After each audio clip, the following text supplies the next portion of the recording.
রাজ্যে ছিল এক এমন রাজকুমারী, তারে ভালোবেসে দিয়েছিলাম যা ছিল আমারই।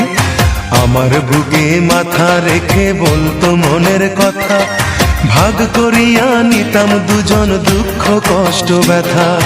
আমি শুধু ছিলাম যে তার প্রেমেরই পূজারি, তার ভালোবাসা করলো আমায় পথেরই ভিখারি। তার কত ভালোবাসি জানে না রে জগৎবাসী, জানে অন্তর্যামী। যখন তোমার কেউ ছিল না তখন ছিলাম আমি, এখন তোমার সব হয়েছে পর হয়েছি আমি। যখন তোমার কেউ ছিল না তখন ছিলাম আমি, এখন তোমার সব হয়েছে পর হয়েছি আমি।